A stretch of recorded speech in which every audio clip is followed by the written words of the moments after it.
Good morning everyone, my name is Aldous J.G. Salisi and I'm your teacher for today. Before we start our class, let us pray. In the Father, the Son, the Holy Spirit, Amen. Angel of God, may guardian dear to homeless love to Miss Mary. Ever this day be at my side, to let and guide, to rule and to guard me, Amen. In the Father, the Son, the Holy Spirit, Amen. So, good morning class! How are you today? Oh, that's great, Paulo. So this is my house rules. For my house rules, I only have one and it is abbreviated as RIDE, meaning respect individual difference of everyone.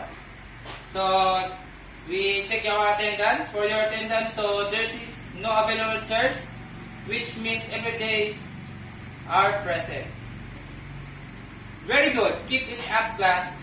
So, class, do you have any idea about injury prevention and safety first aid? So, Paula, do you have any idea? Oh, that's great. So, let's proceed.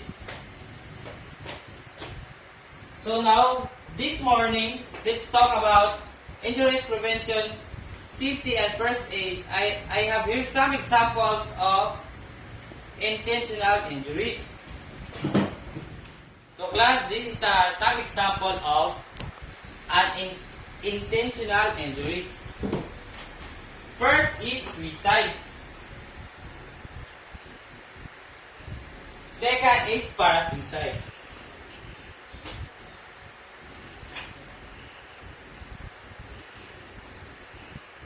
So Anna, do you have any idea about suicide and parasuicide? Oh, that's great. So, suicide. It is the intentional taking of one's life. Many of those who attempt suicide do not receive mental and emotional counseling because their families tries to hide the problem because they are ashamed of it. So, karaniwang mga palatandaan sa pag-iisip na suicide is pagtuon sa makikiusap tungkol sa kamatayan. So, kalawa ay pagkakaroon ng makabuluhang pagbabago o pagbidyas ng pagkakabalisa. Second is pagpaplano sa kabila ang pag-update ng sariling kalooban, pagbibigay ng mga ari-arian, pagpagkalaganap ng kinakailangan na materials tulad ng bilang ng mga tabletas o baril.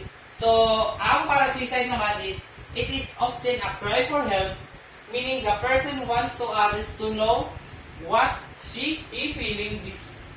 Despite this, parasuicide should be taken seriously. It may also lead to death. So, example na parasuicide ay papanganib na pag-uugali ng pagmamadali o pagkawalang mahala sa batas trapiko at pag-aabuso ng droga.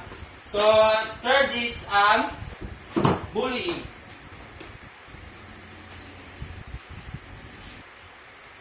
Bullying is an unwanted aggressive behavior. The behavior is repeated or can be repeated over time. Now let's proceed to the third one. We have stalking.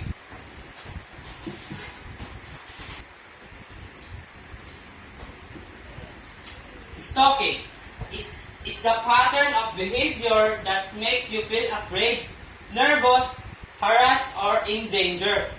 It is when someone repeatedly contacts you and follows you, thinks and talks to you, even when you don't want them to. Ang karaniwang uri ng stalking is simple obsessional.